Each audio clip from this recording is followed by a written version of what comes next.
Hello, welcome to another coding session. How about that? How about that? Bet you didn't expect that shit to happen, huh?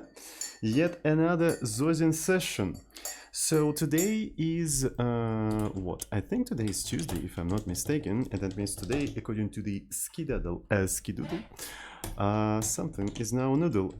So we continue to develop our programming language on top of our virtual machine. You can find the source code of the project in here. It's called BM. It's a virtual machine it's sort of like a compiler backend rather, but it's also a virtual machine. And it has an infrastructure. It has a tool chain of different infrastructure and stuff like that. It has its own assembly for the virtual machine bytecode. And we recently started to develop a language, a proper imperative language that targets that virtual machine. So we actually started it relatively recently. So the previous episode where we started is available on YouTube. So let me find that episode. So it's here. No, this is not that.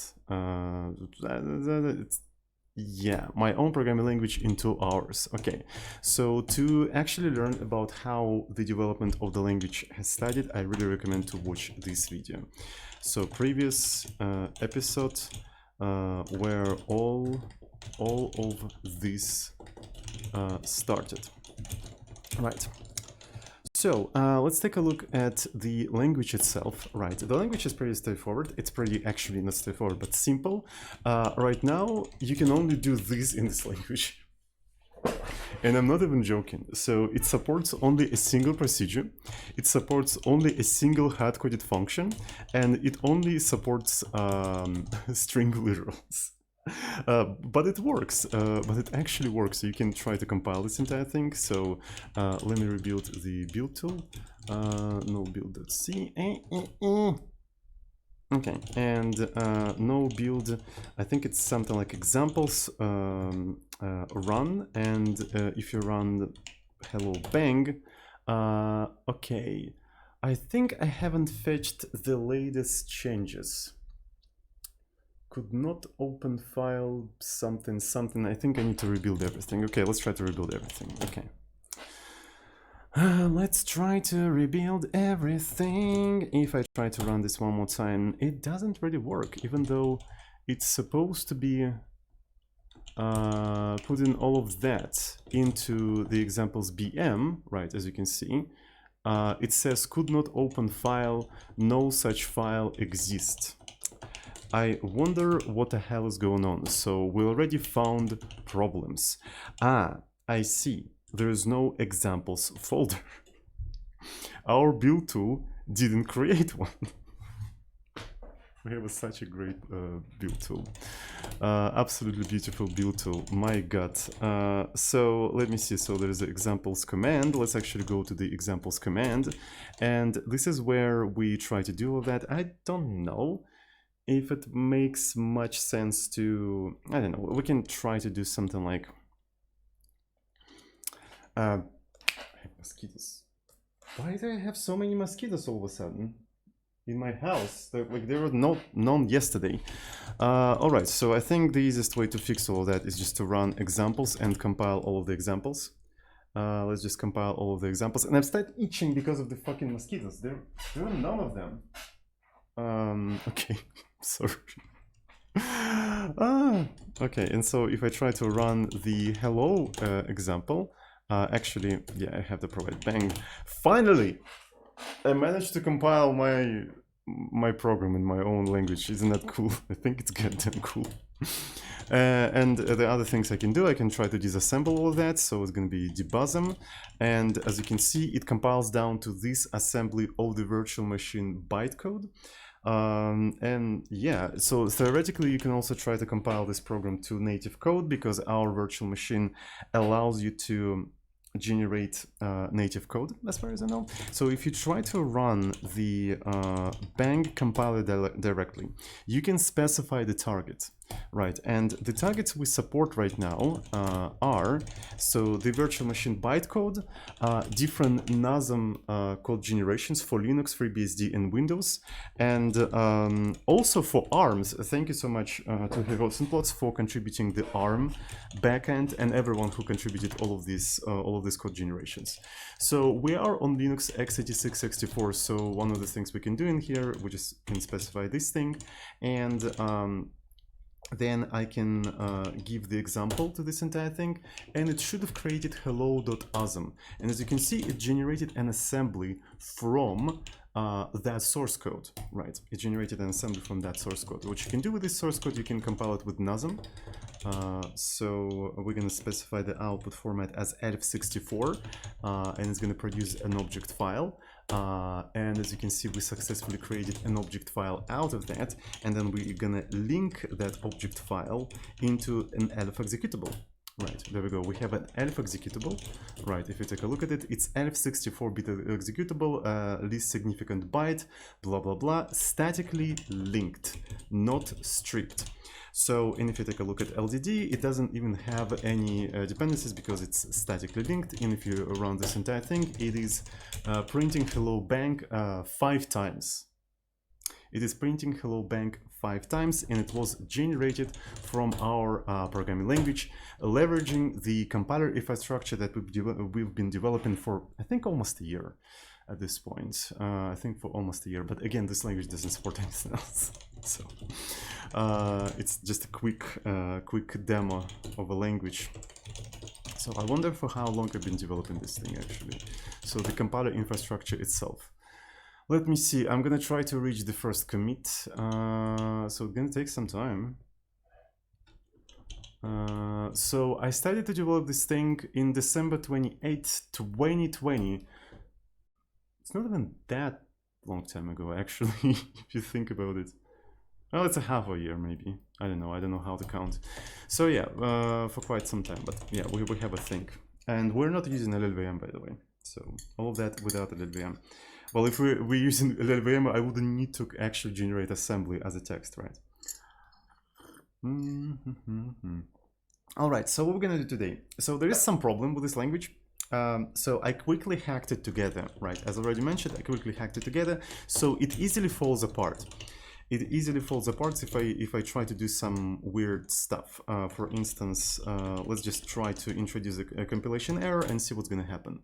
Right, as you can see, well, it knows that there should be a semicolon somewhere in there, right? And it even tells me that there should be semicolon, but it's incapable of reporting precisely where it happens. And this is because we have a pretty shady tokenizer. So we have a pretty shady tokenizer, and this is because I reused tokenizer from assembly.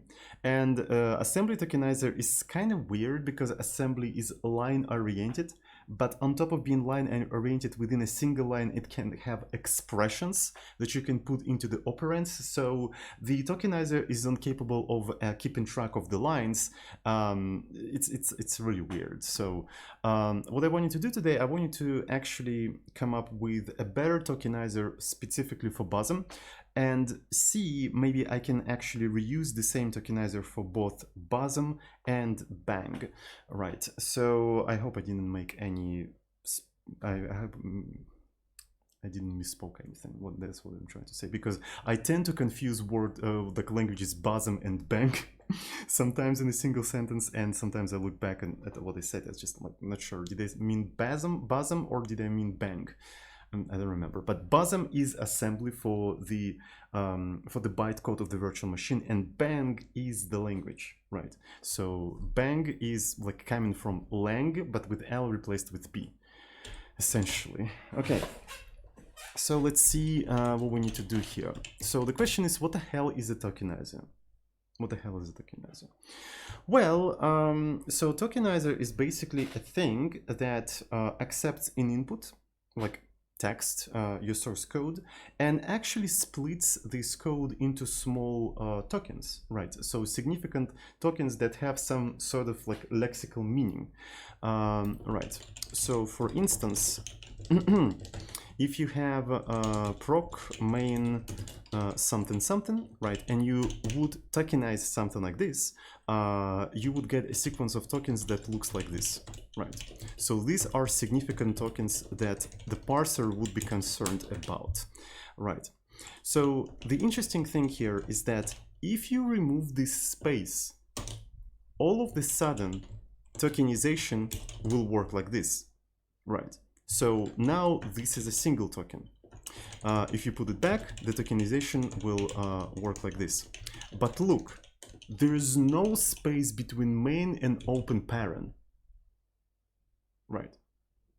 So how do languages distinguish that you need space in here, but you don't need it in here, right? How do languages do that? As a matter of fact, I can remove the spaces like anywhere except between proc and main, and in the majority of the languages something like this will still work. This will still be considered separate tokens.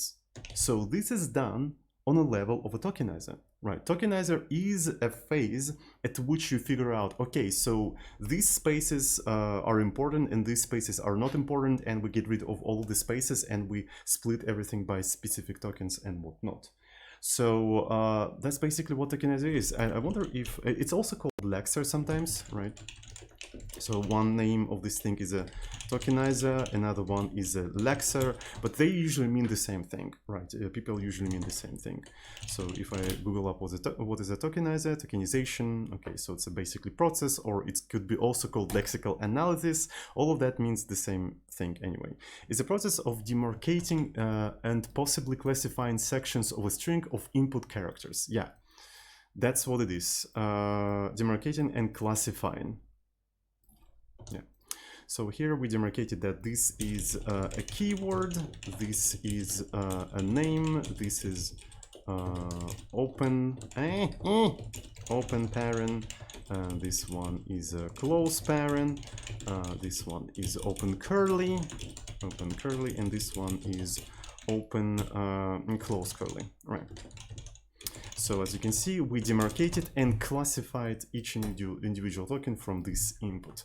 And that's basically what it is. And then after we did that, after we got a stream of tokens, we can give it to the parser, which then builds the abstract syntax tree out of this entire thing.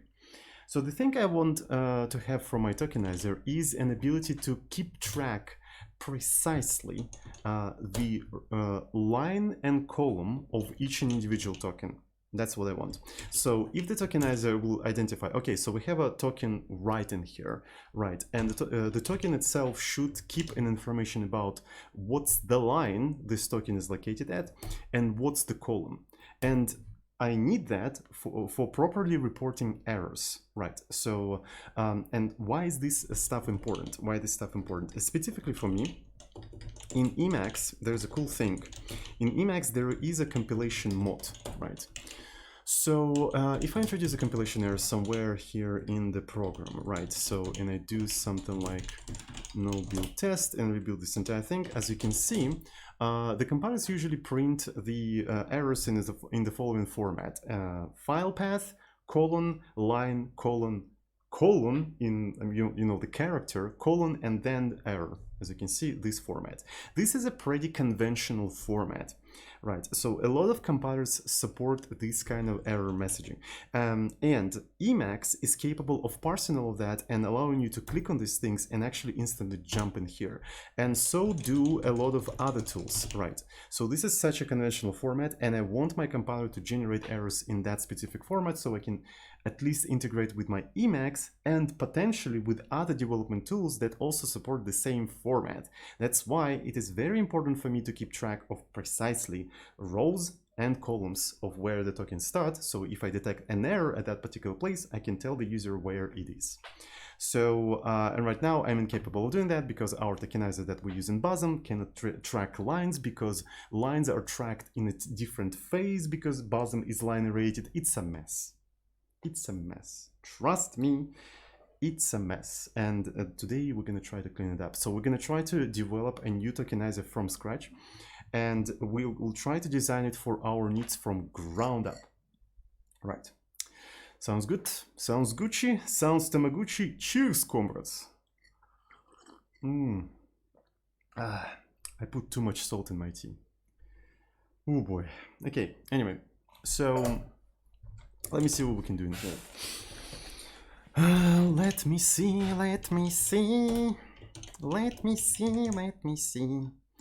Okay, so I want to introduce something like a new executable in my toolchain, right? So let me actually restart everything. Just so I'm gonna go and remove the build folder just in case. Maybe I'm gonna even do something like git clean fdx and maybe fetch the latest stuff. I'm not sure if I need to fetch the latest stuff. If I introduced anything new in here, I think nothing new was introduced. So I have a little bit of OCD when it comes to like fetching the latest changes, right? So the years of development taught me that you need to first check for the latest changes before starting the development. Otherwise, you're gonna have merge conflicts. And yeah, I have a lot of mental traumas because of software development. Kind of funny. It's not funny actually. Okay, so gcc no build.c, and let's try to do no build test. All right, so no build test actually rebuilds everything and runs the tests and whatnot, and yeah, the usual jazz. All right, so the cool thing about our build process is that I can put a tool here, like a C file in here, and just implement something like this. Printf hello world, right, and then exit with 0. And if I try to recompile this entire thing, right, it will automatically pick up that C file and create an executable out of this file, linking it with the whole compiler infrastructure, which is quite convenient. So as you can see, here is the foo, and if you run the foo, you get hello world. There we go. So, but this is not precisely what I need. So what I need is probably some sort of like a testing executable where I'm going to be developing things, where I'm going to be experimenting with these things. So let's go to toolchain and let's rename it to something like, I don't know, new tokenizer, right, new tokenizer.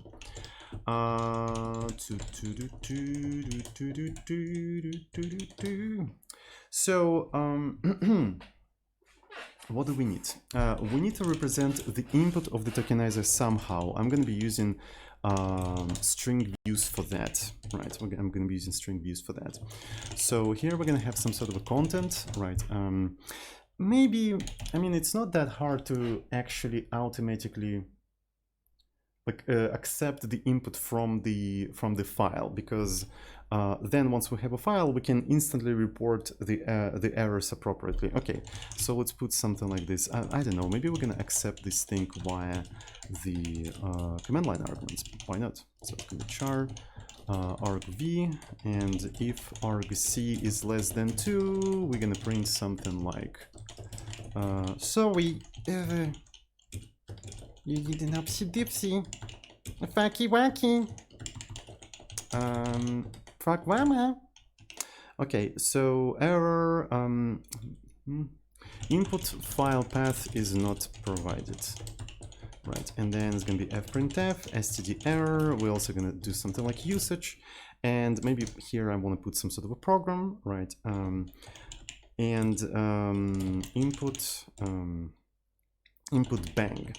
And it's going to be argv.0, but we also make a pretty silly assumption here that argc is at least equal to 1, right? So, I mean, it's usually like that on the Unix operating systems, but who knows? Maybe it's not going to be like that. So just in case, I'm going to put an assertion here, and then I'm going to just do something like this. There we go. Alrighty, so, and let's actually include more things in here. Let's include standard library, let's also include assert, and we're good to go. And here we're gonna have something like file path, it's gonna be argv1, there we go. Cool. So the next thing we wanna do, we wanna actually read this entire thing.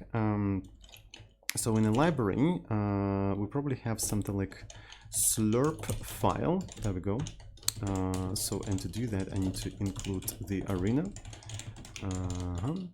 Arena is our own custom memory allocator. It's a region-based memory allocator. I explained this thing in my previous video, but I can give a link to the Wikipedia article one more time. Region-based memory allocator, right? So this is the allocator that we're using. Region. Let's actually copy paste this thing.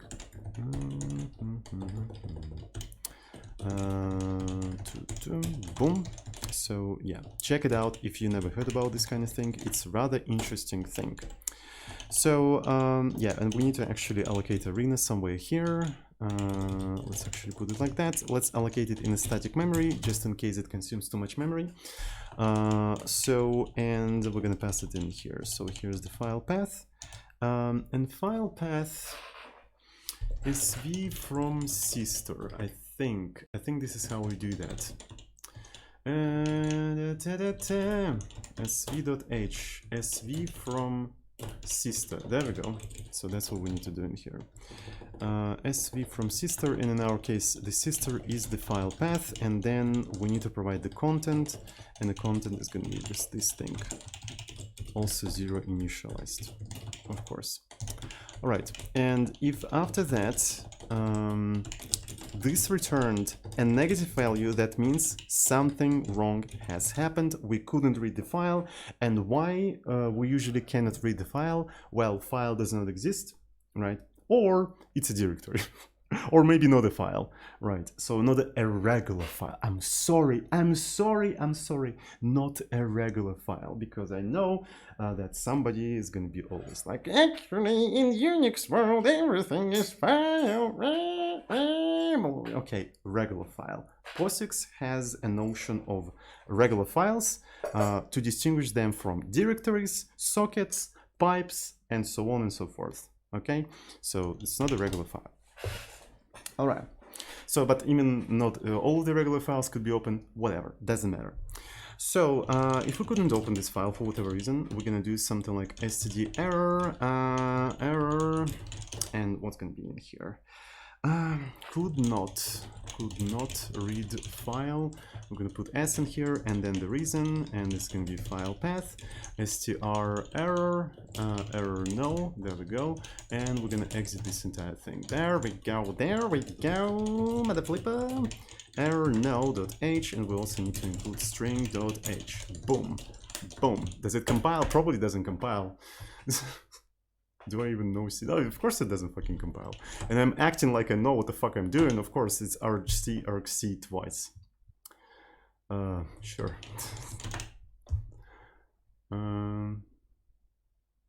Wait a second. It says conflicting types, right? If you do like define 2 arguments in a row, it just says conflicting types.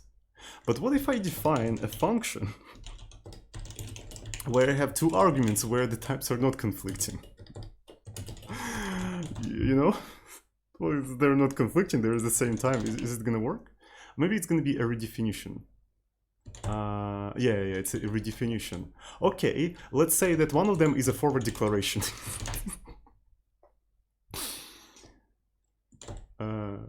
Okay, so it's not allowed. All right. I'm sorry. I'm an idiot. All right, seems to be working. Let me try to do something like this. And can I just now run build toolchain new tokenizer? And yeah, I forgot a new line.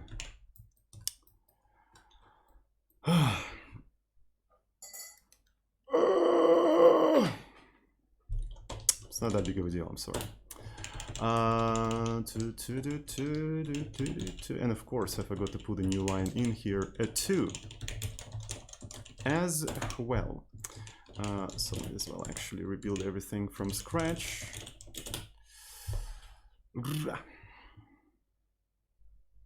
Cool. So now it complains properly. So let's actually go to here, and we should be able to actually read everything successfully now. Okay, and it didn't print anything because we didn't tell it to print anything, right? So we read this entire thing and we didn't say what to do with it.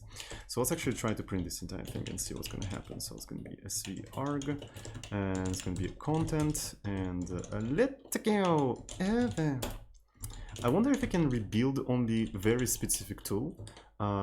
So I don't remember what kind of, how to use this build tool. So I have command tools, right? So, and in the tools command, I can probably specify a subcommand to run okay, that's very interesting. I can run specific tool, but I cannot rebuild a specific tool.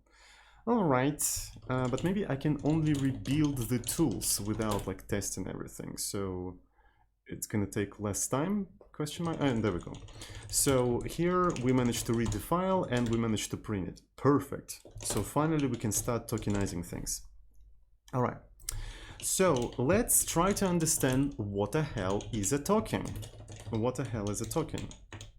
That's a good question. So I suppose since tokenization or lexical analysis is basically demarcation and classification, we need some sort of a class of tokens or types of tokens, right? So we need to have some sort of enumeration that distinguishes like different types of the tokens. And what kind of types of the tokens we have in our language for now? So let's take a look at the example. Here it is. We have a proc keyword, right? So it's going to be token type proc. Then we have names, as you can see. We have names, token type name. And we have some other bullshit, like bullshit tokens, like open parent, close parent, curlies, and semicolons. Let's actually, you know, put them here as well. Open parent, close parent, and this one is going to be open, but this one is going to be curly, and another one is going to be semicolon. Right, semicolon. There we go, there we go. And another one, quite important one, is going to be the string literal, right? Token type str lit. Maybe it's going to be called lit str. Lit str. Isn't it POG, fellow kids? It's a lit string. Haha. And now, so the token itself is going to be a token type, right? Here's the token type. And I think we need to preserve the actual like information about the token. So we're going to have like an actual text of the token, right? So what else do we need in here? What else do we need? We need some sort of allocation of the token, right? We need some sort of allocation. So maybe we're going to have something like a row and the column, right? A row and the column of the token location. Do I need anything else from the token? Probably not. That's probably it, essentially. That's probably it. To be fair, maybe like a location has to be its own thing, right? Let's put location in here because maybe we want to be able to like pass location around, if you know what I mean. Like, so in some places, like we parsing this thing here and the location of that thing is there. So I think location has to be like first-class citizen. Right, so location token has a type, text, and location, where it is located in the text, rows and columns. And the question is like, does location have to have associated file with it? I'm not quite sure, because sometimes you may not have a file, and usually when you don't have a file, right, that means you're parsing from a REPL, right? So, but we're not going to have a REPL. So for that specific use case, does it really make sense to make tokenization like separating, not including file path into the location? Or, you know what I mean? File path, I'm not quite sure. But maybe in case of a REPL, you can always put like file into null. But again, if you're reporting things now, you have to handle a situation when you don't have a file path. But maybe for reporting things, we're going to have a separate function that does that for you. Well, we'll see. I'm going to actually include this thing. So I'm going to actually include file path just in case. Just in case. So here is the location. Will this kind of stuff compile? Will this kind of stuff compile? We'll see. We'll see. Okay, it seems to be compiling. That's pretty cool. Just a second. I need to check something. All right. So let's continue. We defined token type. We defined the location. Knowing precisely row and column, and we define the token. Let's define the tokenizer itself. Right. So here we're going to have a tokenizer. So the tokenizer is going to be relatively lazy. So essentially, we're going to have something like tokenizer next, which accepts the state of the tokenizer, and it should return the token. But what's interesting is that at some point you may reach the end of the content of the file, so we need some sort of indication about that. So we're going to indicate that through the boolean, right? So if it returns true, that means we found the token. If it returns false, we didn't find the token, and we're going to also accept the pointer to the token, right? So here's the pointer to the token. So some of the tokenizers allow you to look ahead. So essentially they would allow you to do something like pick without actually removing the token from the tokenizer, but that will complicate the tokenizer right now. Right now we're just trying to come up with the design that will suit our language, so let's not implement that yet. We can implement like a single look ahead a little bit later, and we do, in our parsing, do depend on being able to like look ahead one token further. So we definitely will need that in the future, but not for now. Not for now, not for now. So the first thing we need to do, we need to understand what we need to keep track of in the tokenizer, right? We need to keep track of the content, right? So here's the content, and maybe we need some sort of a constructor for the tokenizer, right? So it's going to be tokenizer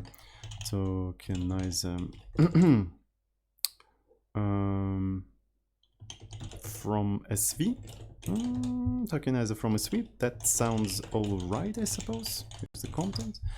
Tokenizer from SV, and what we're gonna do in here, we're gonna just, you know, provide the content to the structure, initialize the structure, and nothing particularly special.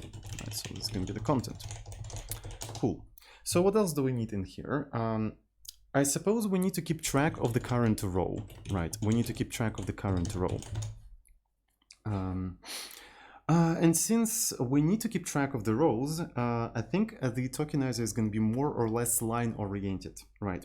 So essentially what it's going to do, it's going to chop off the line from the content and tokenize the line until it tokenizes the full line, and then it takes the next line and the next one and the next one, and then keeps incrementing the row, and that way we always know at which row we are.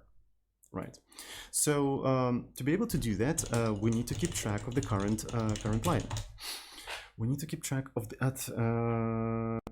current line. So how do we know what column we're at? Well, if we know the line, right? So line, if we take a look at the definition of the string view, this one is actually rather interesting, right? If we take a look at the definition of string view, it's a combination of the size of the string plus the pointer to the beginning of the string, right? Plus the pointer of the beginning of the string. So if you know where the line starts, if you know where the line starts, you can always like take the line, right, and subtract it, actually subtract line start from it, and there you go, you've got a column on that specific line. So yeah, you also have to keep asserting that line start is less or equal than the line data, but it's not that difficult to assert. Yeah, so as we get the next line, we have to always preserve its start, otherwise we won't be able to calculate the column. Right, otherwise we won't be able to calculate the column. Do we need to keep track of anything else? I don't know. We'll see. All right, so here we set up the content, and as far as I know, everything else in here can be just zero initialized. Nothing special is required in here. All right, so let's try to get the next line. Let's try to get the next line. So if tokenizer line count is equal to 0, right? If count is equal to 0, we need to basically get the next line, right? We need to get the next line. So how do we get the next line? We take the tokenizer content, right? We take the tokenizer content and we chop by delimiter this content, and the delimiter is going to be new line. There we go. We got a new line, right? We got a new line. And we probably want to assign it like this. Interestingly enough, I think the first thing we want to do with the line, in fact, is trim it.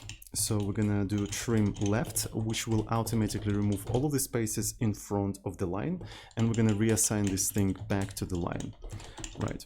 So yeah, this is the first thing we do. We need to tokenize something. We take the current line, we trim all of the white spaces, and if after trimming all of the white spaces, the line ended up empty, we have to get the next line. Right, as you can see, we're getting the next line. But what's interesting is that after that, we probably want to trim it again.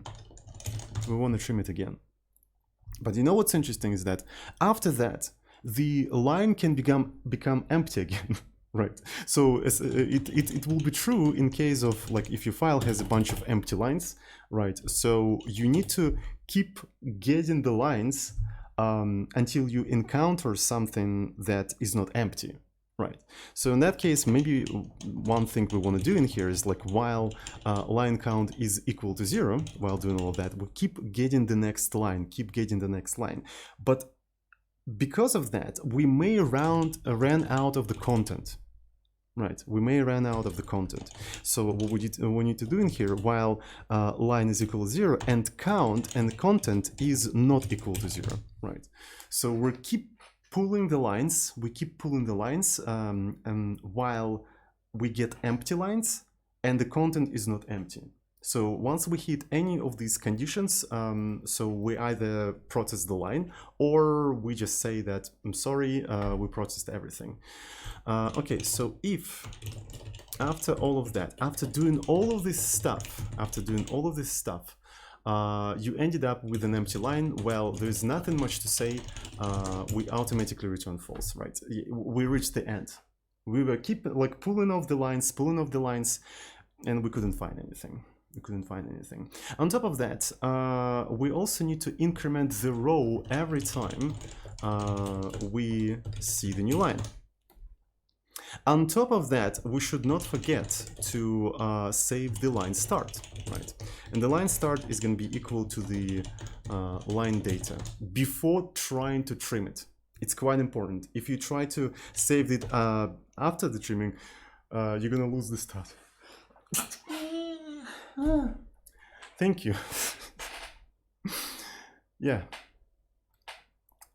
So let's actually take this entire logic. And maybe put it into a separate function somewhere. So tokenizer next line, right? So what it will do, it will accept the tokenizer and just, like, get the next line. So, and essentially what it will do, it will just do these things. It will just do these 3 things, right? So next line, it gets the next line from the content, then increments the row, and then saves the line start. That's basically what it does. And in here, we trim the line, then while line is empty and content is not empty, we do tokenizer next line, and there we go. So I think it became a little bit more readable because for this, like, operation, we have a special semantic name. All right. Cool. Next thing. So we need to check what the line starts with. We know for sure that the line is not empty. After all of that, the line must be not empty. If it is empty, well, we did a fucky-wacky oopsie-doopsie somewhere. So let's take the line and let's see what it starts with. Let's try to handle the, I don't know, the proc keyword, So it's going to be sv library sv.h and something like sv starts with, right? Sv starts with. So we're going to take the tokenizer line, right? And let's take a look. So we're going to have a prefix equal to proc, right? And if this thing, you know, starts with proc, we need to assign, like, create a new token, right? Populating all of this information, populating the type, populating the text, populating the location, right? We need to do all of that stuff and return true. And return automatically true. So maybe we're gonna actually have more of these things that check like more of different tokens, right?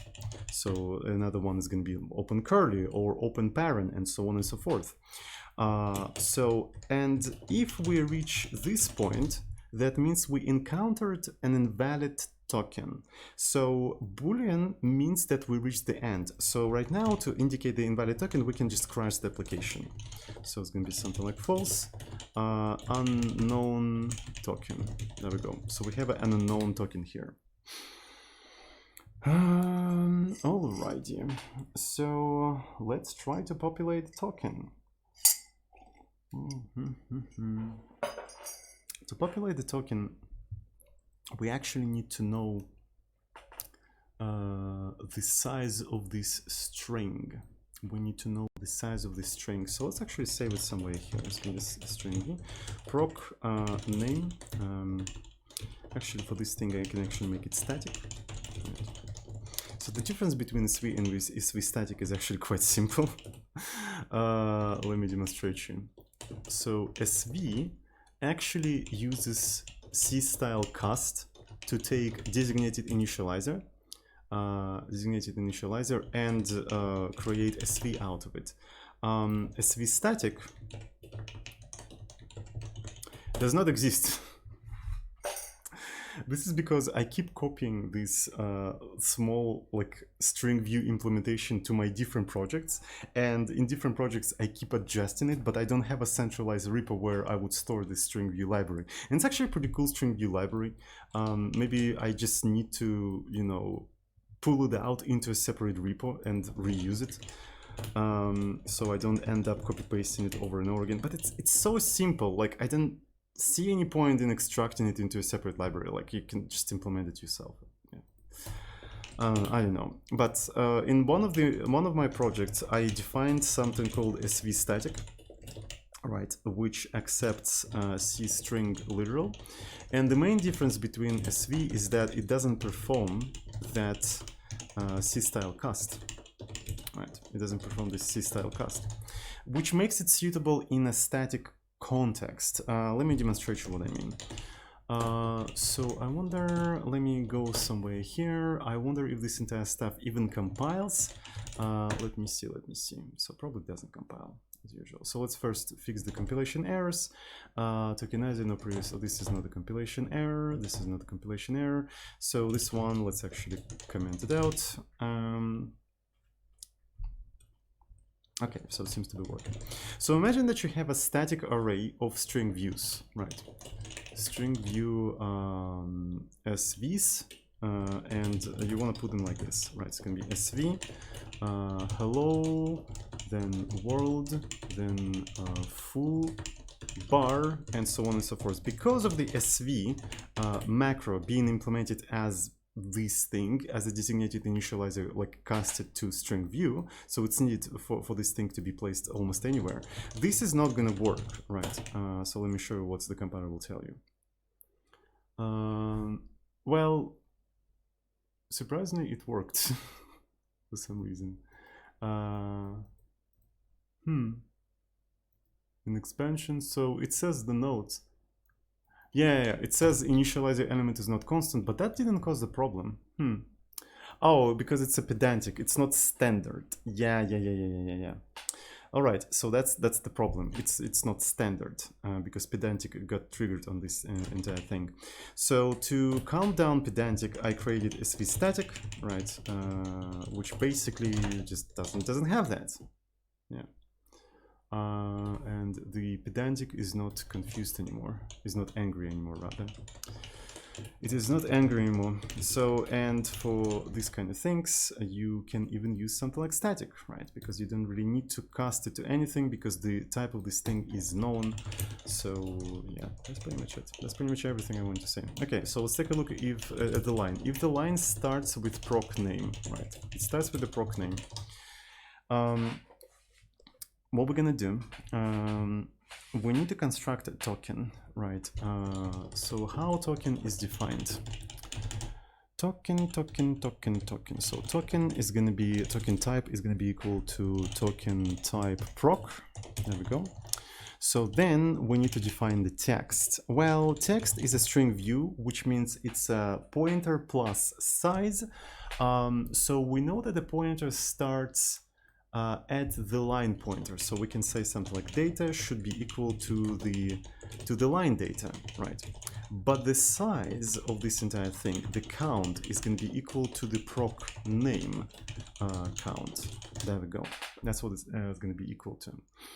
Okay, so we populated token type and the text, and now we need to populate location. So location requires row, column, and file path. All right, let's take a look at what we can do in here. So this is one. This one is going to be location. Row. We know the row. The row is located in the tokenizer itself, right? Because we keep track of it. So the column, as already said, can be calculated based on the start line, right? So essentially we need to take this thing, right, and subtract a start line from it, and it's quite important to make sure that the start line is less or equal to this entire thing, because you can easily set it incorrectly, and this is just not going to be a correct thing to do.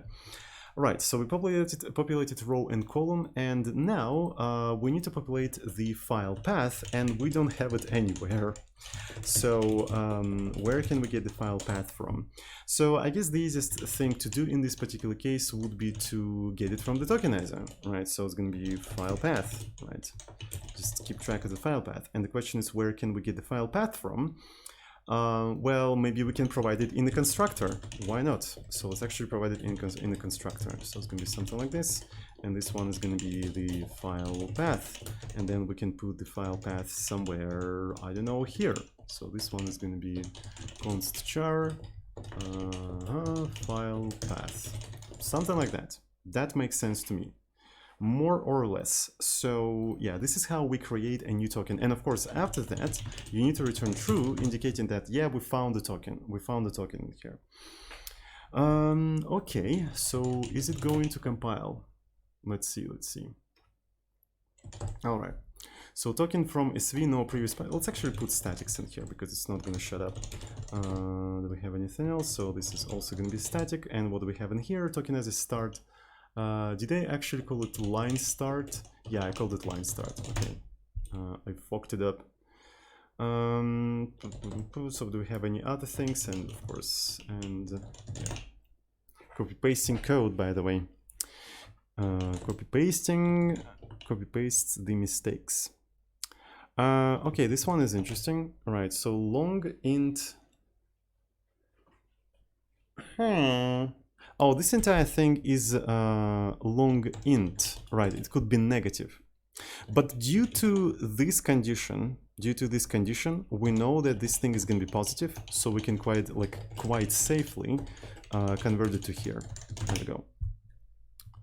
Quite safely convert it to here. And what else do we have in here? Tokne. Tokne. Cool. Sure.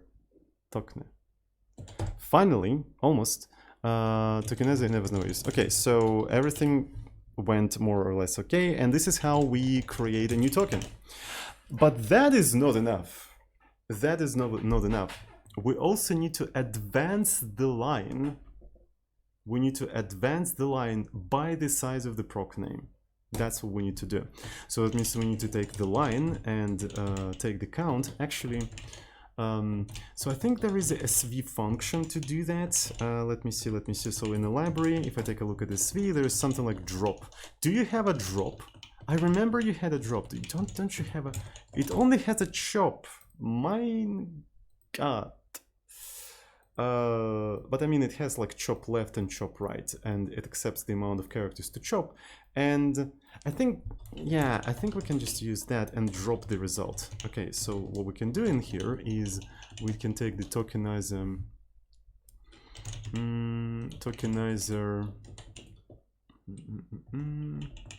It would be kind of cool to have like a chop prefix, if you know what I mean. So we can chop by delimiter, we can chop left and right, left while, right while does not exist, but we can implement that. And also chop prefix, which automatically does that, but I don't know. Chop left line, and the size is going to be essentially proc name count, and we're going to be ignoring the result of this thing. There we go. So is it gonna work? Is it gonna work now, yo? So something went wrong. Okay. Define but not used, blah blah blah blah blah blah blah blah. Incompatible type. This has to be a pointer. Okay. Okay, so everything seems to be working. So to basically generate a single token, this is how much code we need to do.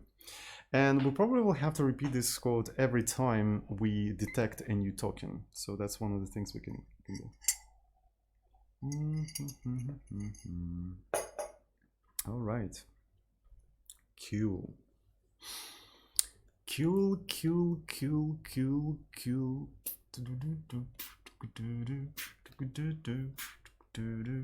Let's try to use this entire thing, right? Instead of printing the content, we can just create a tokenizer, right?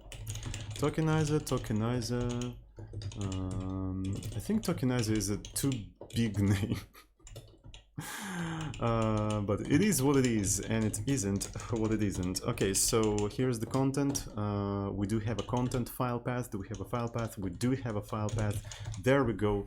Maybe we should have something like tokenizer from file, and this function would read the file automatically. But then that means the responsibility of handling the errors inside of this function will rely on this function, on this constructor. So do I really want to do that? I don't know, don't feel like doing that. So tokenizer next, right, so let's actually keep calling this entire thing. So while this thing is true, while we do have tokens, tokens, we're going to be providing tokenizer and the pointer to the token. Okay, so we have to allocate it on the stack somewhere. Right, let's allocate it on the stack. What we're going to be doing in here, well, we can do something interesting. All right, so let's try to do it like this. So it's going to be print f. I'm going to be providing the file path, the row, column, and then maybe word error, and then I want to provide the text of the token itself, right? The text of the token itself is going to be svfmt, and there we go. So the whole fuzz about implementing my own tokenizer is just to be able to do this kind of stuff, right? So token location file path. There we go. Token location file path. Location row column. There we go. I got a Chatterbait donation, just a second. Okay, so that's a good one. Thank you, kind sir. All right. So do we need anything else? I guess not. I think this entire thing is going to actually crash because we don't handle all of the tokens properly. Yes, so this one, yeah, also we have to provide token text, and this one is going to be sv.arg. Is it gonna work? Is it gonna work now? No, it won't. I have to pass it by a pointer. Maybe it's gonna work now? Question mark. Okay, look at that. Look at that shite. Here's the proc. Isn't that cool? And you know, if I put that proc like somewhere down there, I think it will report everything properly. Look at that line. Look at that line. Just a second. Yes. The row 5, column 0. Beautiful. And it precisely identifies that place. That's what I wanted. That's what I wanted. Yesu, yesu, yesu. Kawaii fucking desu. So, yeah, I also want to actually add support for some of these tokens, like parents and curly. So for now, I'm going to just remove this thing. So the tokenization can advance because like parsing names is a little bit more complicated than parsing like fixed hard-coded keywords, right? So let's actually put it like this. Let me see. Yeah, so then it fails like somewhere here. All right. We can actually, we did not have to throw an error like that. We can do the following thing: printf, std error, and then we can, well, we need to copy paste a lot of stuff in here, as you can see. So let me actually use my usual, you know, unpack macro paradigm, just similar to SV. Right, in SV, I have a couple of these macros, right? SV FMT that you're gonna put into the format string, right? And SV arg that takes, you know, string view and unpacks it into a sequence of arguments needed for printf. So I want to do a similar thing for this location, right? So let's actually do something like loc FMT, right? And the loc FMT is going to be basically this, right? So that's what it's going to be. So this is a log FMT, and the log arg, right? So you take the log location and let's unpack it real quick. So it's going to be something like log file path, right? So here's the file path, then log row and log column. I guess that's it. Do we need anything else? I don't think so, actually. I don't think so. So that means I can replace this entire thing with something like log FMT, and this entire thing with just log arg token location. There we go. So, and that simplifies the whole thing dramatically, right? So we can tuck all these, you know, format arguments and unpacking into like macros and don't think about it. So we have special things for string view, now for the location, and so on and so forth. So if I try to recompile this entire thing, is it gonna work? Is it gonna work now? It seems to be working. Okay, so nothing broke. So, and when we encounter an unknown token, I want to actually print an error like this. So it's going to be log FMT error unknown token starts with, and we can provide like a character in here, right? We can provide a character in here. So here we're going to have log arg, and we need to construct a location, right? We need to construct a location. Oh boy. So I don't know, maybe we need to have some special function. So as you can see, we construct allocation in here. What if we move this entire thing into like a separate tokenizer function, right? So something like this, right? Token location, tokenizer location. There we go, and we provide the tokenizer, and this function will just, you know, calculate this location for us. So let's quickly do that. This one's going to be static location, tokenizer location, tokenizer, yo, tokenizer. And let's move this entire stuff in here, right? And let's see what's going to happen. So here we're probably going to have something like a result, right? 0 initialized, blah, blah, blah. right? And in here, I probably want to replace token location with the result. Boom. I think that worked. Okay, cool. So, and now I can quite easily just get rid of this entire thing. And as you can see, it became a little bit more readable. So, and in here we can have something like a known location, right? So it's going to be tokenizer location of the tokenizer, right? And here we can just do something like unknown location, right? And then we say we need to provide the character with which all of that starts. All right, so, and let's actually put it like this. I think that should be it. And of course here we have to exit with 1, and there we go. Here we crashed. Beautiful, beautiful, beautiful. All right. Okay, and if I go to semicolon, sure. That's why we have a statically typed compiled languages. Okay, so we have a proc and then unknown token. Okay, so as you can see, it crashes here at a known token using the error reporting mechanism, our own error reporting mechanism. But here, like Emacs kind of puts it in here, and probably because these conventions actually imply that things starts with 1, right? It's kind of interesting. The compilers usually report lines starting with 1, not with 0, and also columns also starting with 1. I don't know why. Compilers are, the target audience of compilers is literally programmers. So why? To be fair, it's a little bit easier to actually count lines from 1, right? Because you can zero initialize the row, and then you can call next line and it will be automatically incremented to 1, so it just makes it a little bit easier. But you don't have to do that for the columns.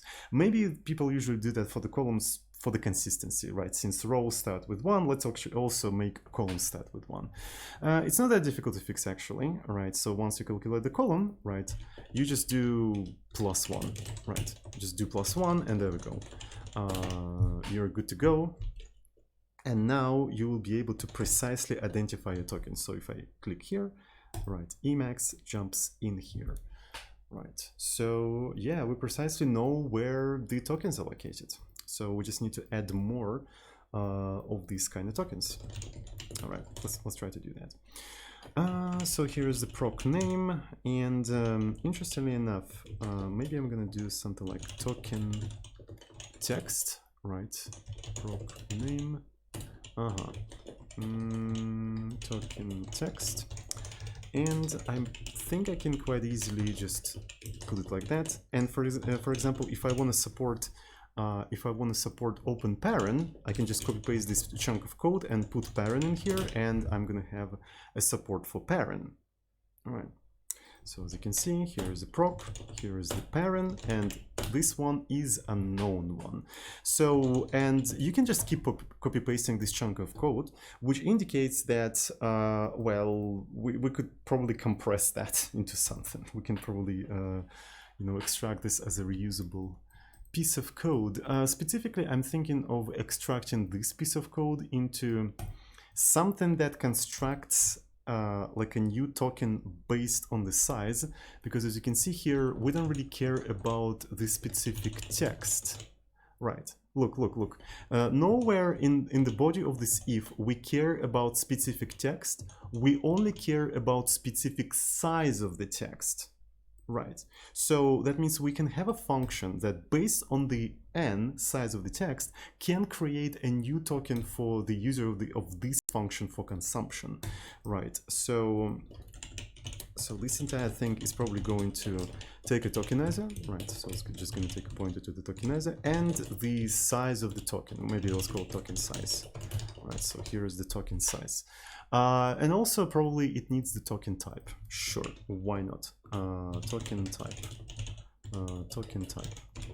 And this entire thing will probably construct a new token. There we go. So it will construct a new token for you.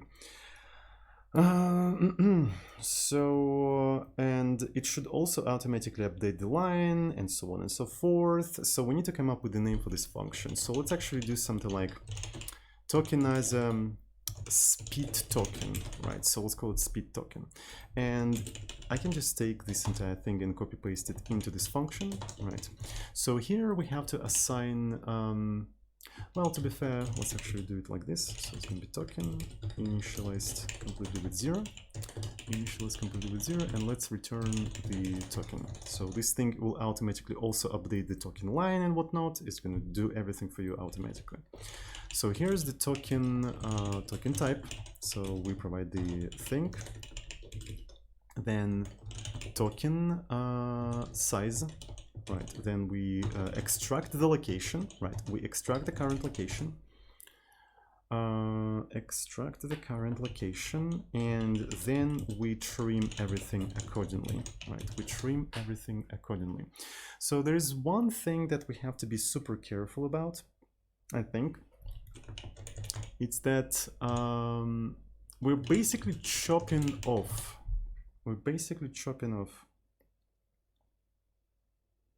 yeah, that's what we're doing. This entire thing basically chopping off this token. So can I rewrite this entire part as this? That's basically what it is. You set the type, you set the location, and you set the text by chopping off a specific... Okay, this actually fits perfectly. The hell? Why does it fit so perfectly? My god, I didn't expect that. What's interesting is that a chop left, I think chop left has guards, right? If you try to like chop off a bigger size than the line, it's not gonna allow you to do that. I think it's not gonna crash anything, right? I think it's not gonna crash, but it will just stop at some particular point. But I think we wanna crash. So because if you try to chop off more than allowed, yeah, there we go. So here we have a guard. So if n is bigger than count, we just make it equal to count. Right, so I think we want to crash, because if you somehow ended up with a situation that the line is smaller than you want to chop, that means you have a problem with implementation somewhere here. That means you have a bug somewhere here. So, and what I want to do in here is probably I want to assert this kind of thing. So it's going to be token size should be less or equal than tokenizer line count, right? So that's what we want to do in here. Right, and there we go. So it actually became a very small and compact function. And yeah, so here it is. So our thing starts with this specific text, and we can do something like tokenizer speed token, providing a tokenizer, token type proc. And I just noticed that I made a mistake in here. This one has to be open parent. This one is an open parent. And the size of this entire thing is essentially token text count. There we go. Token text count. So, and in here it makes it super easy to actually copy paste this stuff now. Right, so it's token that. But this one is open parent, not open curly, open parent. There we go. There we go. So now this entire thing is more compressed, it's smaller and more manageable, hopefully. We'll see if it actually is, but it doesn't even compile, because of course this is not a pointer anymore. Thank you, C. Very cool design of the language. Okay, and it completely broke. Yesu, kawaii fucking desu. This is because I forgot to properly return this entire thing, of course, right? Because the token is returned from the token as a speed token. Yeah. And there we go. So here's that, and a known token starts with that. But you can easily add that token by copy pasting, right? This entire chunk of code, and just switching to sort of like this small thing. All right, so now we support like 2 tokens in here. Yes. And then comes here comes the unknown token. Here comes the unknown token, but we still copy pasting shit ton of code. So how can we not copy paste code? We could probably make an array of so-called hard-coded tokens, because as you can see, some of the tokens like are hard-coded. They're literally hard-coded words like proc, open parent, close parent, and so on and so forth. If you had a list of these strings, you could just iterate and match them, yeah, you can iterate them and match them. And that would compress this entire code into just a loop over the list of those tokens. But some tokens are not hard-coded, as you can see. Some of them are not hard-coded. For example, write or string, right? These kind of tokens, we'll have to treat them separately, right? So basically here, we're probably going to have a section of the code that iterates over the list of hard-coded tokens, matches them and returns them. And after that, we're going to have a sequence of code that tries to parse the names, and then not parse, but tokenize the names, and then tokenize the strings, and so on and so forth. Tokenize the numbers. If we're going to support the numbers, it's also going to be a special kind of token, right? So we're going to have hard-coded tokens and not so hard-coded tokens. Not so hard-coded tokens. And let's quickly do that after a small break, because I just ran out of tea. So it's gonna be super quick.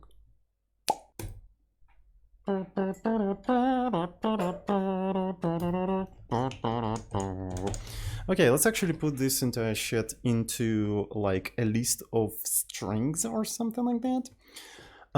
So to be fair, that list should also contain not only the texts, but also the types. And I guess that's it. It doesn't really need to do anything else. So we need some sort of a special type in here, I think. So something like a structure. I don't know what the structure is going to be called, but it's going to contain the text, right? It's going to contain the text of this thing, and the token type, right? It's going to contain the token type. And I'm not sure how to call it. It's like a hard-coded token. It could be something like that. Hard-coded token, right? It's pretty long, but I guess it's all right. So, and in here we can have a hard-coded token, hard-coded tokens. We're gonna have a bunch of them, right? So, and in here we're gonna have something like type is gonna be token type proc, right? And the text is gonna be SV static. In this particular case, SV static is gonna be perfect proc. Okay. So this one is going to be open parent, right? Open parent. This one is going to be close parent, like this, right? Emacs. Sorry. I'm a little bit hungry right now, by the way. This one's going to be curly, and of course this one has to be like that. So what other hard-coded tokens do we have right now? So we have something like a semicolon. Okay. Semicolon. Cool. So here's like a bunch of hard-coded tokens that we have in here. Nothing particularly special. We also need to have the size of the hard-coded token. So let's actually have something like it could be const size t hard-coded tokens count, and I think this thing should also be const. Should probably also be static, very static and very const. Right, you know what I mean? So it's a very static, very const thing. So this one is going to be size of the hard-coded tokens in bytes divided by size of hard-coded tokens 0 in bytes, and there we go. We have a count of the hard-coded tokens. There we go. Should be just it. Should be just it. It would be even cooler if text was in fact like a static array, like part of this entire section of the data without any redirection, because you know string view actually contains the pointer, not the data, so there is one jump of indirection in there. But I guess that's all right. That's all right. All of that is in static memory. I don't know what that means. Anyway, so what we want to do in here is iterate through all of the hard-coded tokens. So it's going to be less hard-coded tokens count, right? And in here we're going to simply do this thing where we, yeah, I can just copy-paste this entire stuff, right? I'm just going to be copy-pasting this entire stuff. Hard-coded tokens I text, right? Hard-coded tokens I text, and if we detected it, we're going to be doing hard-coded tokens type, right? Hard-coded tokens type, and as the size, we're going to be using hard-coded tokens text count, right? Text count. There we go. That enables us with removing this thing, this thing, this thing, and all of the hard-coded tokens can be handled with a single loop right here, right now, right here, right now. Yeah, so, and if we have another hard-coded token, we can just add it to the list of the tokens, and yeah, more or less, maybe I can even do something like this. I'm gonna just align dot text. Can your Vim do that? I don't think so. Your Vim can't do shite. Ah, got him. Got him. All right. So what do we got? We have some shit in here. I think const should go after static in this particular case. I guess that's what's going on here, right? There we go. There we go, there we go, there we go, there we go, there we go. Interestingly enough, I think I found the flaw in this idea. Right, so we don't handle names yet, but I think we should be able to actually add them quite easily. As you can see, it already stops instantly at main, right? It instantly stops at main. So let's add support for the name token. All right, let's add support for the name token. So how are we gonna add support for the name token? So here is the hard-coded tokens, nothing special. So let's pull it like this. Hard-coded tokens, right? So here we're just removing, querying the next lines and removing spaces in front of the lines. Here we're handling hard-coded tokens, and here we have name token, right? So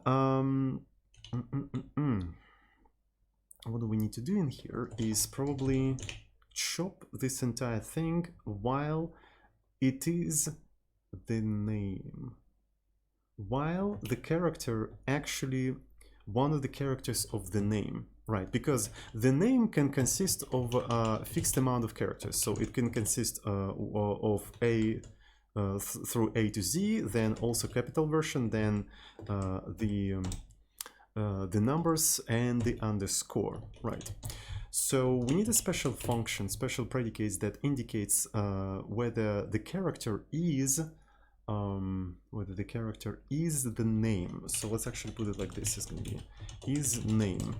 So it's going to be character X, and it is the name if X is between A and Z, right? If it's between these things, like this, or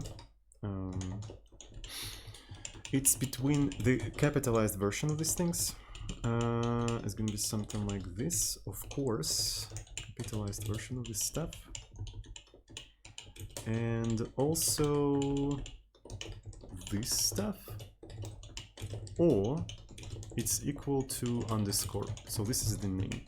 And what I have in the string view library, as far as I know, I think I have something like chop left while. Yes, that's what I have in here. It accepts a string view and a predicate and basically chops until you know, this thing is true, and it can return you the thing it chopped. So we can quite easily use this function to chop up the name. All right, so this one is going to be name token. We're going to accept the tokenizer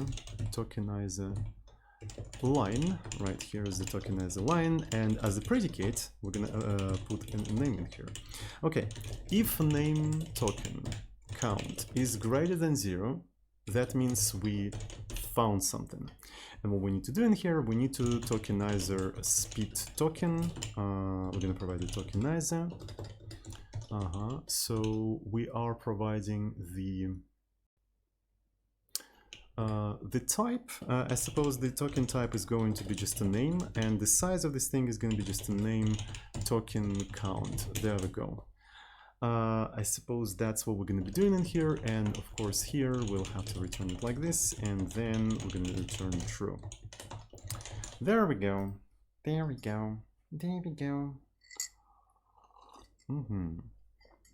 Okay, so now we should be able to support name tokens. All right. Name token is not a hard-coded one, right? It's not a fixed one. It requires a special logic to handle. All right, and that was interesting actually. So we got a proc, and then we got this as a token. The fuck? And then we got this as a token. Like, this is a completely corrupted shit. My god. I like that. Looks like a cool thumbnail, to be fair.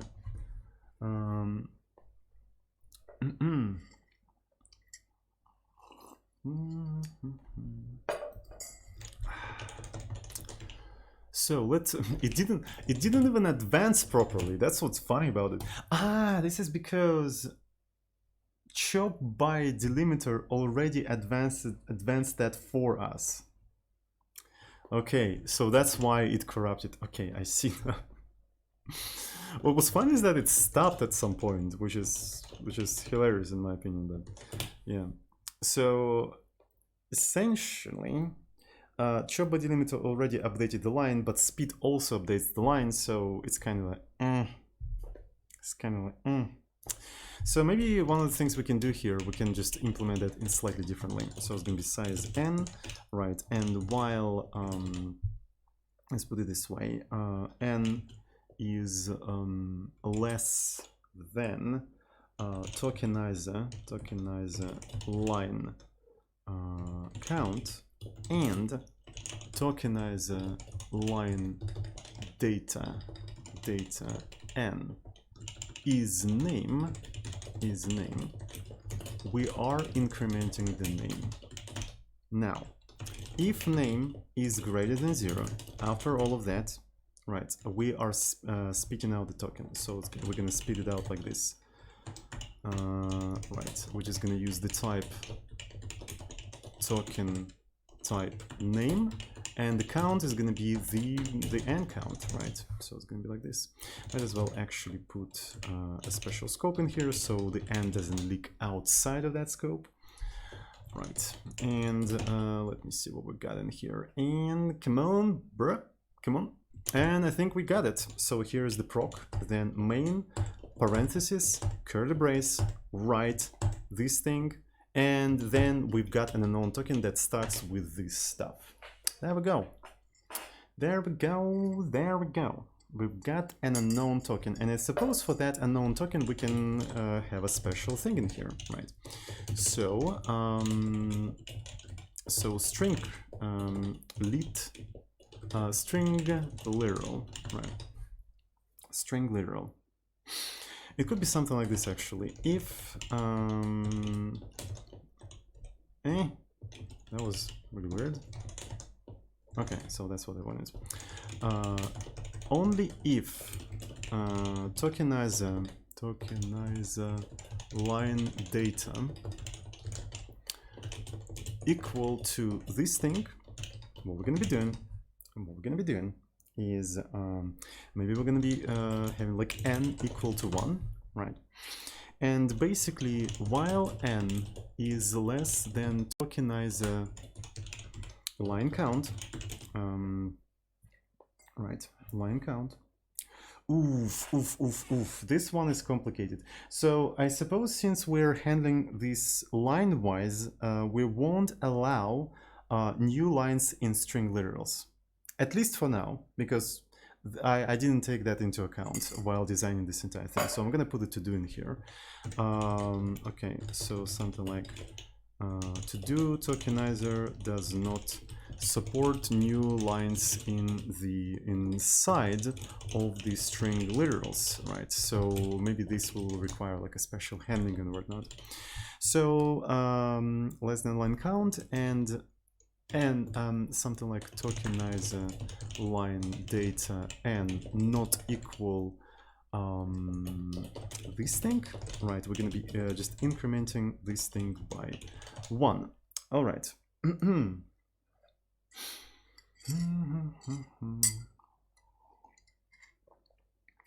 Alrighty. After that, if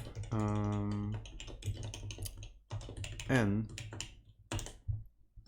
is greater or equal than count, that means we've got unclosed string literal. And this is precisely why I put it to do in here, because if we want to support new lines, that means somewhere here, I have to get the next line, and the next line, and so on and so forth.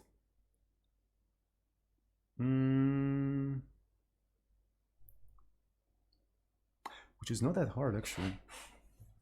We have a special function for the next line. We have literally tokenize the next line. We can do that.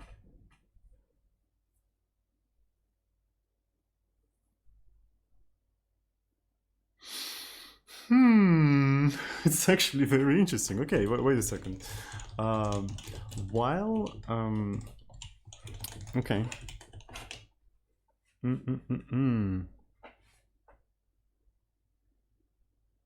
I wonder how I'm going to organize all that. Wait a second. So I have an idea that maybe we can do that through do while. I think we should be able to do that through do while. Essentially, we're going to try to do it like this, right? So you're going to try to do it once. You're going to process everything in here. And if you reach this thing, you have to get the next line.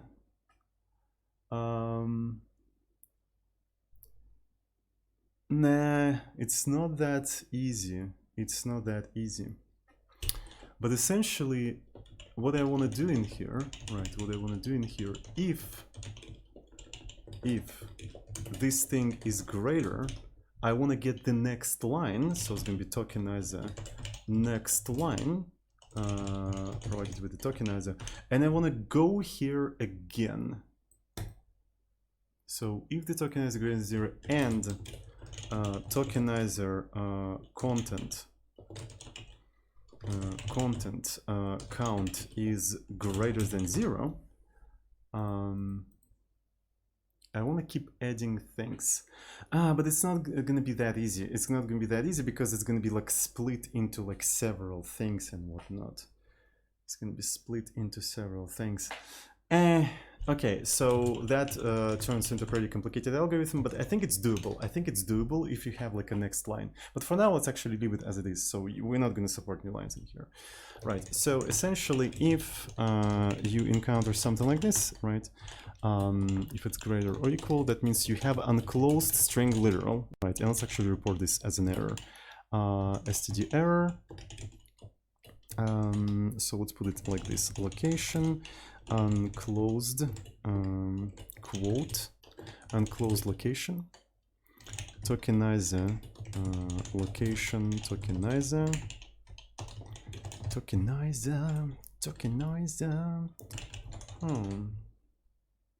I wonder if loc.arg can do something in here. I don't think so.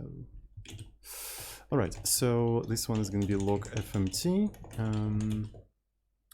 error unclosed string literal. That's what we're going to have in here.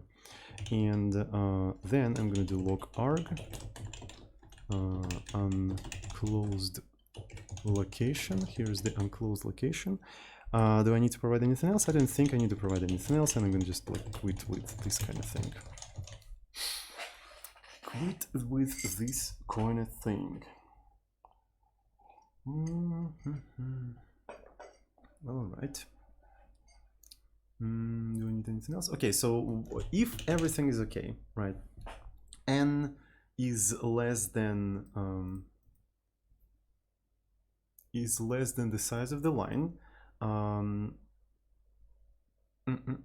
I suppose I will have to add +1 in here, right, to include this thing. And also there is an assertion, right? So there is an assertion that tokenizer line data n has to be equal to this thing, right? After all of these things, it has to be equal to that, otherwise something terribly wrong has happened. And there we go. So after that, we can try to speed the token. Let's try to speed the token. If it starts with, okay, so we don't even need to check for anything else. We're just splitting the token lead string, right? So this is the token that we're splitting in here, spitting in here. Spit on this token.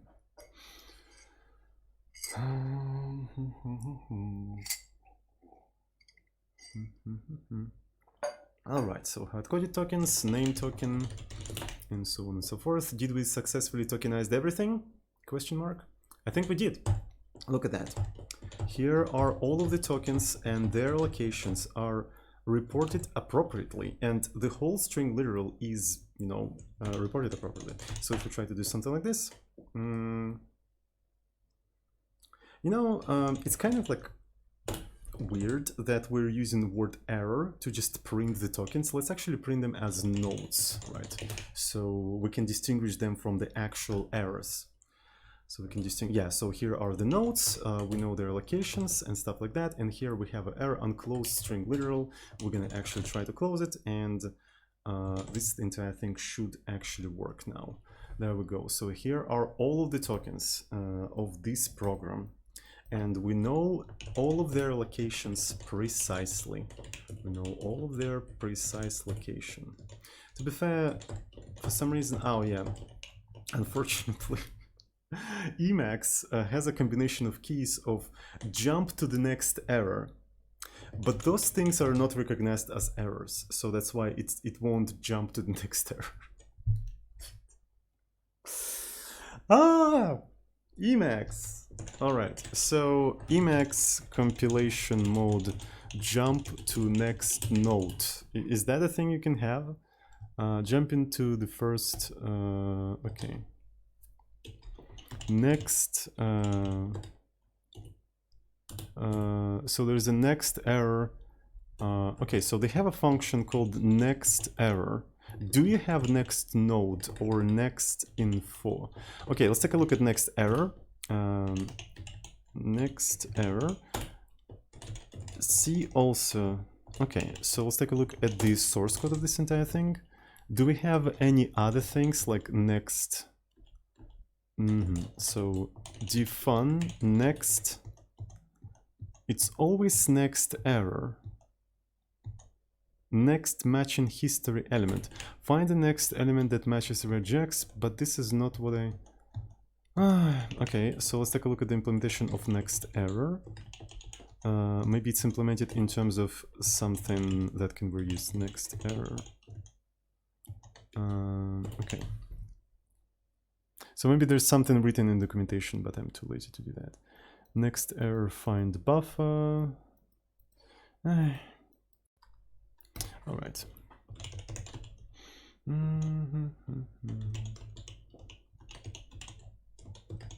Emacs.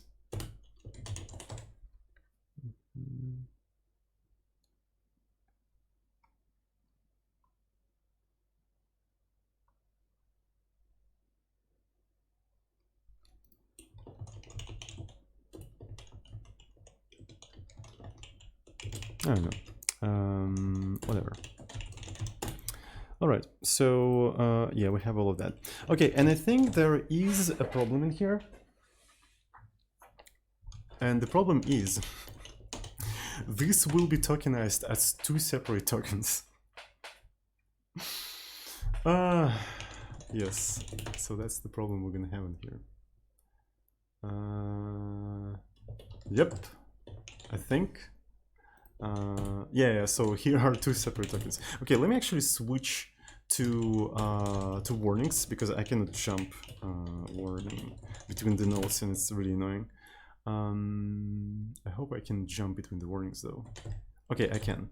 Yeah, as you can see, it's actually like two separate tokens, which is not ideal, right? Which is not ideal. We want to be able to treat this as like a whole token and whatnot.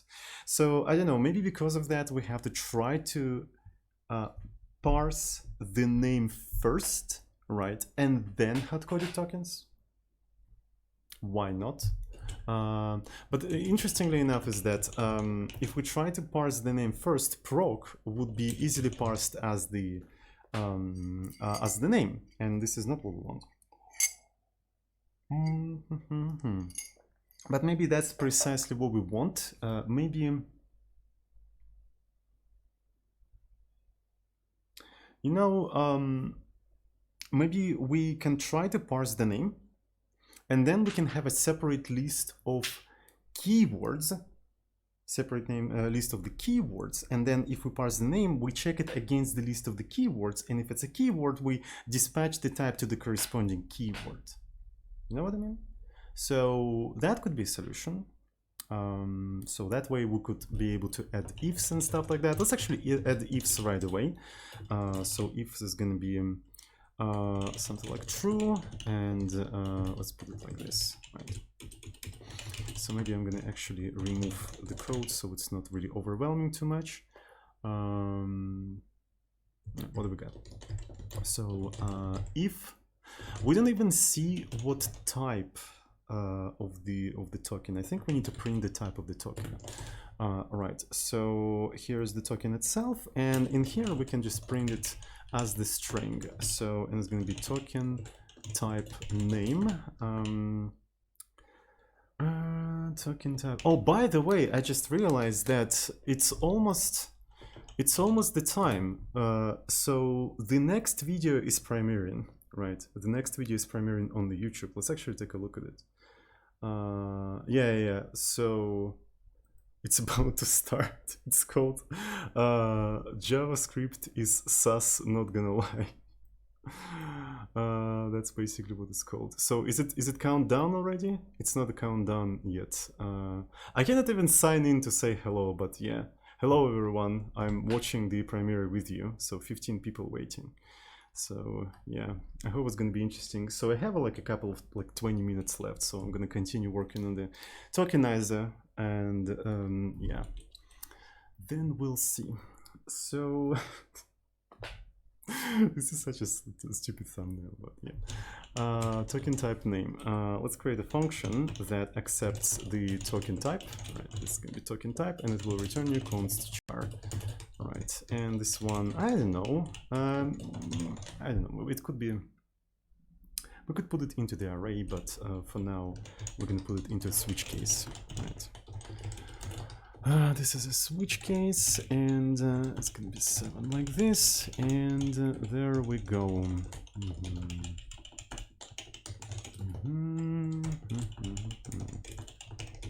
So let's query replace Emacs. Query replace this thing with this stuff. There we go. And can I do it like this? Return this thing like that. And a boom, and here we'll also have to do something like default assert false unreachable, right? Unreachable. So it's gonna be something like this. This is unreachable. All right. This is unreachable. This is unbreachable. And will it work? We're about to find out. Okay, it doesn't even work. So it's going to be static, but also here I have to provide the type, and I can just provide the token type. There we go. Should be all right. The token type. The token type is important. Okay, so that's pretty cool. As you can see, proc is detected as proc, right? As proc. but if is detected as a name. So basically we can just, and also true, for instance, right? So all of that is detected as a name. We can just allow these things to be detected as names, and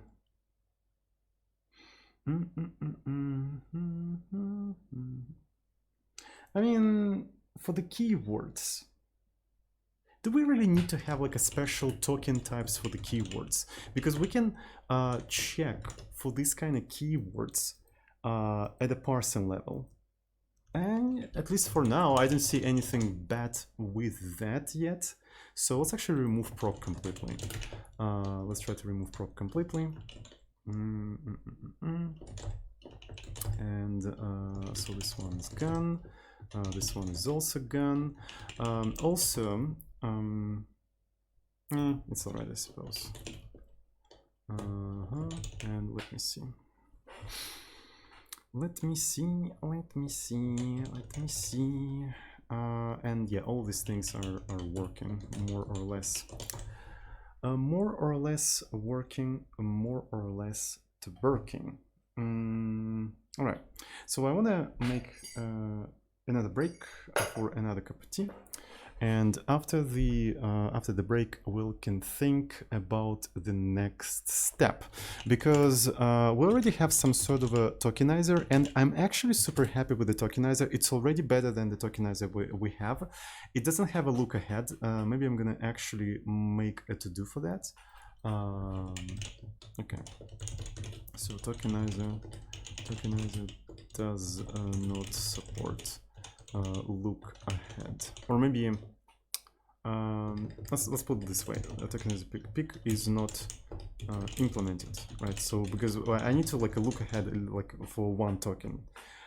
Should be pretty straightforward to implement it if but yeah. So after the break, I'm gonna think about how can we start using this tokenizer in our language, because our language relies on the bosom tokenizer for parsing expressions and whatnot. And I don't know, I want to probably use this tokenizer also for bosom, but maybe bosom requires, it's kind of difficult to tell, right? It's kind of difficult to tell what we need to do. Maybe it feels like Bang wants to have its own everything. It needs its own tokenizer, it needs its own AST, and so on and so forth. And maybe that's precisely what we need to do. We need to separate these things up front, because if we don't separate them right away, we're gonna have a lot of problems, right? So we're gonna end up with two languages sort of stuck together, and at some point when we'll have to get rid of the bosom, it will be very difficult to just, you know, get rid of the bosom because they're so like entangled together. So I think we need to start like implementing their own things for Bang, its own tokenizer, its own parser, and so on and so forth. I think in the long run it's going to be very beneficial. Anyway, let's make a small break. And all right, I decided not to make a cup of tea because I think I had already enough tea for today.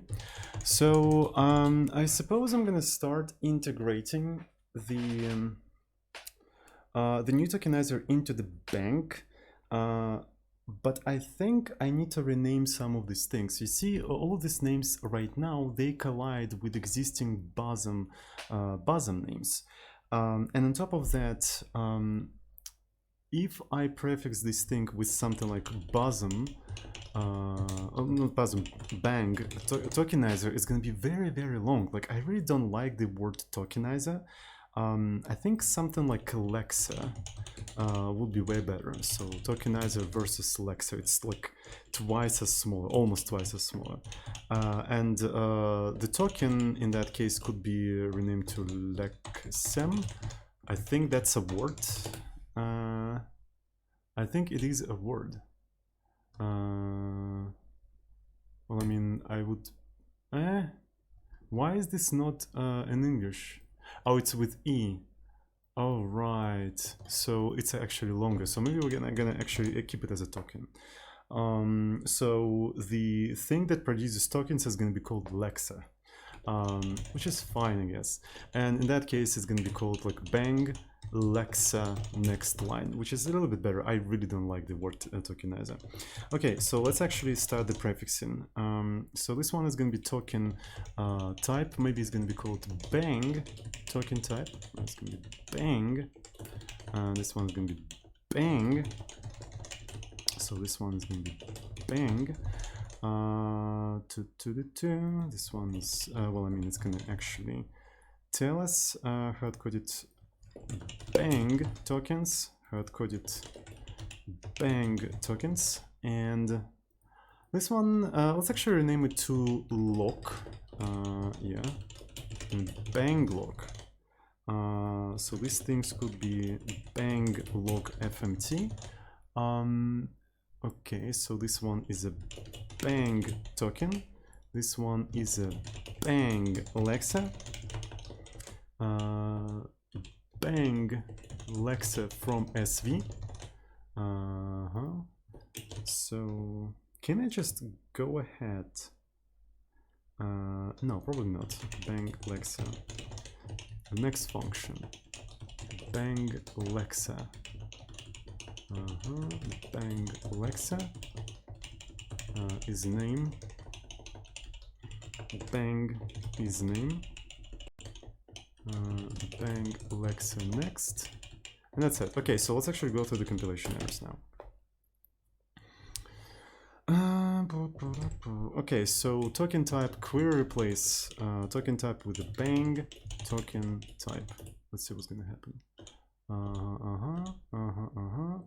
Okay, so this is a bang token type. All right, one more time. One more time. Okay, token type. All right, this one is rather interesting. So in this case, the easiest thing to do would be to just bang next one, please. All right, quite easy. Next. Hard-coded tokens. Okay, so maybe I wanna query replace this entire thing. Hard-coded tokens, hard-coded bang tokens. Okay, that's it.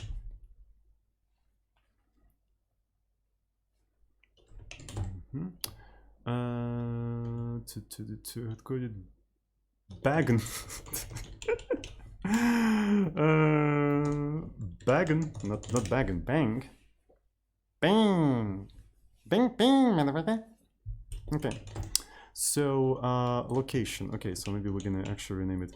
I also wanna rename the variable to lock as well, because I really like short names. So it's gonna be lock. Sure, Lexer lock. Well, I think I called it a different thing. Shit, I think I fucked up, but yeah. It has to be, it's a bang lock. I'm an idiot. Okay. Bang lock, and can I replace lock with bang lock now? Will that work? Hopefully. Well, those two also needs to be renamed. Yeah, that's true.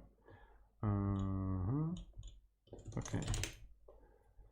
Bang lock FMT tokenizer. Okay, so I need to query replace tokenizer with bang Lexa.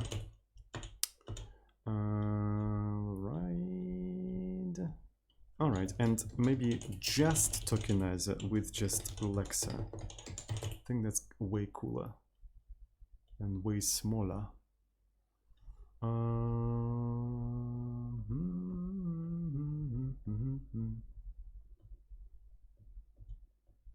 Zazin, why are you not using IDE?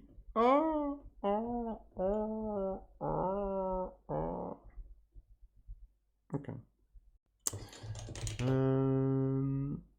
What else do we have in here? Okay, so token, let's query replace token with a bang token, right? Not that one, that one. Is that it? Next one. Lexer lock. I think we need to do something like query replace Lexer with, well, yeah, we need to query replace that. Lexer lock bang Lexer lock.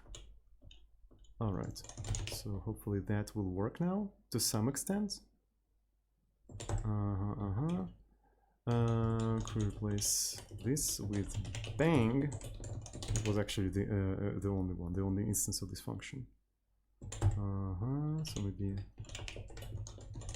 speed, and I think that's it. Yeah, so there's only this amount of instances of these functions. And bang is name. We're almost there. We're almost there. Trust me. Okay, bang token. Another one. Bang that. Bang. Bang. Bang token type. So okay, let's refresh.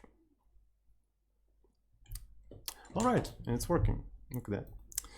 Look at that. Look at that. Everything seems to be working. Everything seems to be twerking. Isn't that amazing? I think it's good and amazing. My God. All right, so maybe we're gonna extract all of that stuff into a separate function of some sort. So let's put that stuff into the library, right? And it's gonna be something like bang. Bang Alexa, right, H, and we're gonna do something like this. If not defined, bang Alexa H, we're gonna define that, and we're gonna do and if on this thing. This is called inclusion guards, right? This is called inclusion guards. If you never heard about inclusion guards, Google them up. Go ahead, don't be shy, Google them up. It's okay to Google things. We are on the internet. Just Google them up. Just Google. Just Google. I feel like this thing has to be actually internal. So everything like hard-coded has to be completely internal. Right. People are really afraid of Googling things up. So you have my permission to Google things on the internet. Just Google. Just Google. Just Google. Just Google, Google. Just beat it, gotcha hyper. So this one is a Lexer lock, and maybe I'm also gonna move this thing in here, and this is another one, another one, another one. So bang is name also could be moved in here. So this is also going to be moved in here. So I'm just separating all that stuff. Okay, I think we're done. Roughly done. So we can get this stuff. Here's that stuff. And maybe we can consolidate these things together. So we have a next line, but we don't have a peak. This one is a static thingy. All right, here are the functions and whatnot. Lexer location. Okay. I like what I see. So then we're gonna have a bang alexa.c, and we're gonna be including bang alexa.h, and we're gonna go into the new tokenizer, and we're gonna copy the implementations in there. Right, so this is the types, and here are the implementations. There we go. So it probably doesn't need the static, right? Otherwise it's not going to be usable. The hard-coded stuff, yet again, I think has to be completely internal, right? So it has to be completely internal and completely static. So it's only for the tokens. Did I just? Yeah, I actually removed it from there. All right. So here's these things. Then, so these are the functions. yeah, this is pretty much the functions that we need to implement. I can move all of this stuff into just C, and then if I go up there, I can quite easily just static space and just remove this all of this stuff, and there we go. So that's pretty pogue, not gonna lie. So if I go to the new tokenizer, and how about I remove like literally everything from here.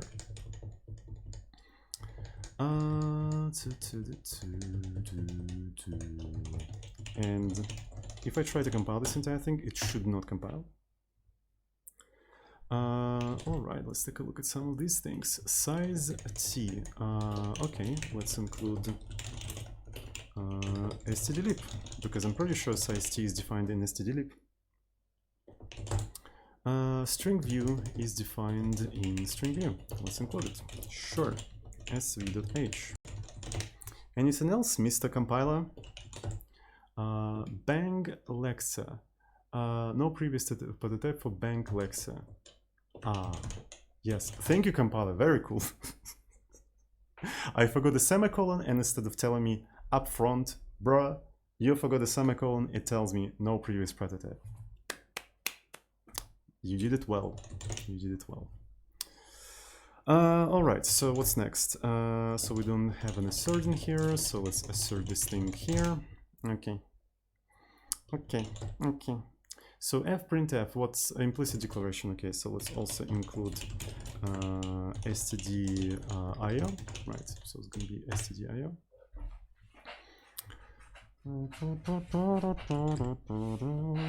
So bang Lexer is an unknown type in here.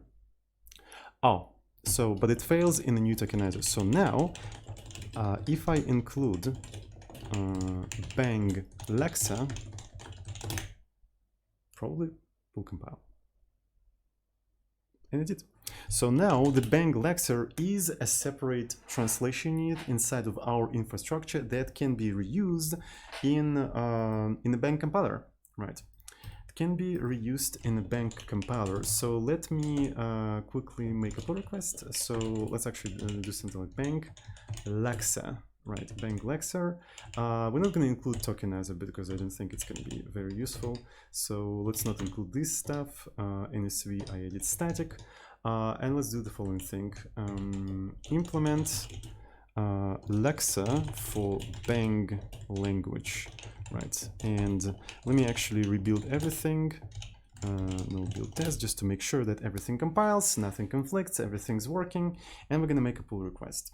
All right, so we implemented a specialized tokenizer for our language. That's what we did.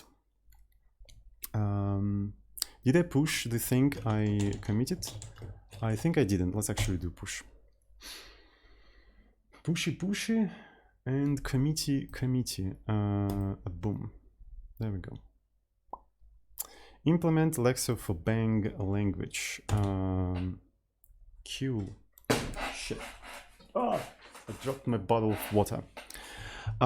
Okay, so we've got the Lexer, and on the next stream, we're going to be integrating that Lexer into the programming language. So again, the problem with the current Lexer is that it's completely incapable of reporting errors, right? So if I take a look at this thing and I put a like remove a semicolon from here, and if I try to compile this example, right?